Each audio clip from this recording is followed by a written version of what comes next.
नमस्कार, मैं योगेश राणा। नीतीश कुमार ने लड़ाई शुरू की प्रधानमंत्री नरेंद्र मोदी के खिलाफ। यह उनकी व्यक्तिगत लड़ाई है जिसको उन्होंने पूरे विपक्ष की साझा लड़ाई बनाने की पूरी कोशिश की है, लेकिन वो यह लड़ाई शुरू होने के पहले ही हारते हुए दिख रहे हैं। मैं तो ये कहता हूं कि प्रधानमंत्री बनने का सपना देखते देखते वो एक बड़े राजनीतिक गड्ढे में गिरते हुए दिख रहे हैं। ऐसे इंतजाम होते हुए साफ साफ दिख रहे हैं कि नीतीश कुमार के लिए एक बड़ा राजनीतिक गड्ढा इंतजार कर रहा है।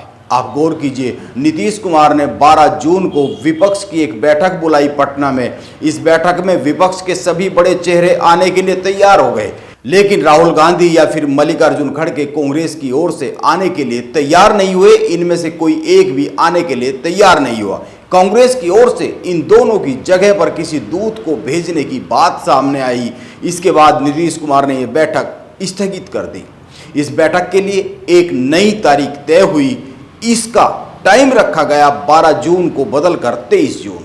लेकिन अब 23 जून की बैठक भी चिंता में पड़ती हुई साफ साफ दिख रही है। अब 23 जून को इस बैठक में राहुल गांधी या फिर कांग्रेस की ओर से मल्लिकार्जुन खड़गे आएंगे या नहीं आएंगे, यह तो पता नहीं। यह तो अभी पता होना बाकी है।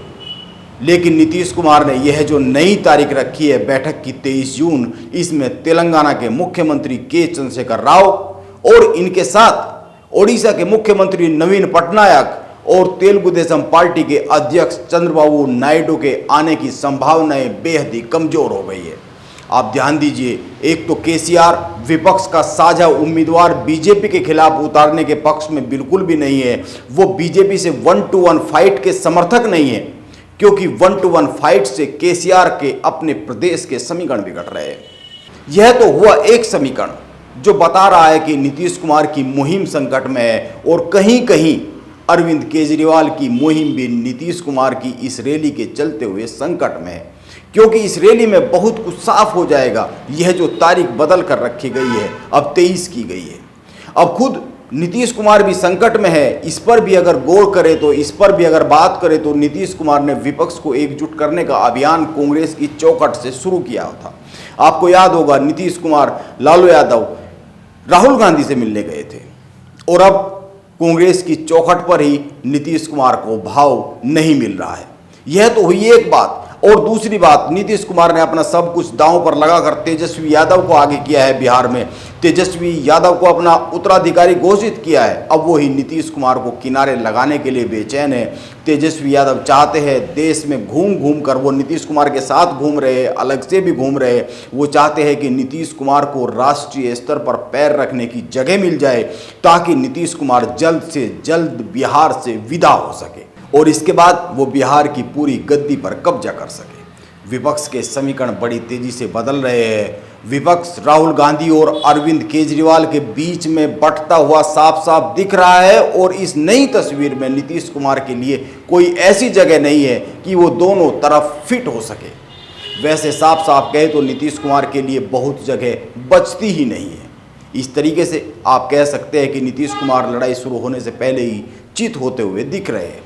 एक और बात, बिहार की राजनीति का एक सच है, और बिहार की राजनीति का सच यह है कि यह हिंदी पट्टी का एकमात्र ऐसा राज्य है जहां पर बीजेपी कभी अपने दम पर सरकार नहीं बना पाई। बीजेपी जब भी सरकार में रही, नीतीश कुमार के पीछे खड़ी होकर ही रही है, और अब नीतीश कुमार बीजेपी के आगे होकर खड़े रहना चाहते हैं, बीजेपी का रास्ता रोकना चाहते हैं। नीतीश कुमार इसी सच के भरोसे बड़े बड़े सपने देख रहे हैं, क्योंकि बगैर नीतीश कुमार के बीजेपी बिहार में बहुत सफल नहीं रही है। नीतीश कुमार के जो बड़े सपने हैं, और इन बड़े सपनों के सामने भी एक सवाल खड़ा होता है, एक सच आकर खड़ा होता है। जैसे एक सच बिहार में यह है कि बीजेपी अपने दम पर सरकार नहीं बना पाई, ऐसे ही एक सच और है, और एक ये सच सवाल के तौर पर है। आप ध्यान दीजिए, पिछले करीब 20 साल से बिहार में नीतीश कुमार सत्ता सिंहासन पर है, और अब नीतीश कुमार देश के प्रधानमंत्री बनने का सपना देख रहे हैं, और इसके लिए सबसे जरूरी काम है नरेंद्र मोदी को हराया जाना। आप ध्यान दीजिए, जब 2014 के थोड़ा सा पहले नरेंद्र मोदी गुजरात के मुख्यमंत्री थे, तो वो लोगों से यह कहकर वोट मांगते थे कि उन्होंने जैसा गुजरात बनाया है वैसा ही देश बना देंगे। ऐसा कहकर ही नरेंद्र मोदी ने 2014 का चुनाव, आम चुनाव जीत लिया था। अब आप सोचिए, क्या नीतीश कुमार जनता से कह सकते हैं कि जैसा बिहार है वैसा ही पूरा देश बना देंगे?